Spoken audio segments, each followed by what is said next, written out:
আসসালামু আলাইকুম, welcome back to my channel. আজ করে দেখাবো খুব সহজভাবে মুখে স্বাদ লেগে থাকার মতো রসুন, পেঁয়াজ এবং মরিচের ভর্তা। এই ভর্তাটি গরম গরম ভাতের সাথে খেতে অনেক মজা। যখন মাছ, মাংস কোনো কিছুই ভালো লাগে না এবং মুখে রুচি থাকে না, কোনো কিছু খেতে ইচ্ছা করে না, তখন যদি আপনার এমন একটি ভর্তা তৈরি করে নেন, তাহলে নিমিষেই 1 প্লেট ভাত খেয়ে নিতে পারবেন ইনশাআল্লাহ। আমি এই ভর্তাটি পাটায় তৈরি করে নিয়েছি। আপনারা চাইলে সেম প্রসেসে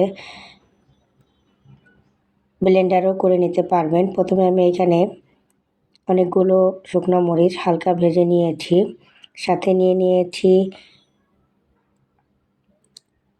পেঁয়াজ এবং রসুন। পেঁয়াজ এবং রসুনও আমি হালকা করে ভেজে নিয়েছি, তবে খুব বেশি ব্রাউন করে ভাজার দরকার নেই।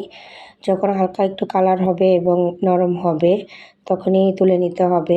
বেশি তেল দিয়ে ভাজতে হবে না, সামান্য একটু তেল দিয়ে ভেজে নিতে হবে। এখানে রসুন, পেঁয়াজ এবং মরিচের পরিমাণটা আপনারা যতটুকু পরিমাণ ভর্তা চান সেই অনুসারে নিয়ে নেবেন, তবে মরিচের পরিমাণটা একটু বেশি নিলে ভালো। আমি এখানে পেঁয়াজ, রসুন এবং মরিচ একসাথে নিয়ে নিচ্ছি। পাটায় পেঁয়াজ, রসুন এবং মরিচ একসাথে বেটে নিতে হবে। যদি একসাথে বেটে না নেওয়া যায়, তো সেক্ষেত্রে রসুন এবং পেঁয়াজ একসাথে বেটে নিতে হবে, মরিচটা আগে বা পরে বেটে নেওয়া যাবে। এই কাজটা একটু সময় নিয়ে করতে হবে। আমি কিছুটা মরিচ আলাদা করে বেটে নিয়েছি, একেবারে খুব সুন্দর করে মিহি করে। এভাবে মরিচ, পেঁয়াজ, রসুন বেটে নিতে হবে।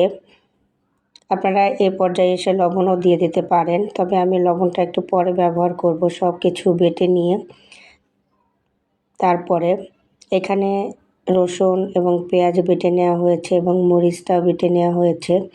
সব কিছু একসাথে নিয়ে একটু লবণ দিয়ে মিশিয়ে নিতে হবে। এভাবে সব কিছু একসাথে বেটে যদি লবণটা মিশানো হয়, সেক্ষেত্রে টেস্টটা অনেক বেশি ভালো লাগে। মরিচগুলো দানা দানা থাকা যাবে না, খুব সুন্দর করে বাটতে হবে।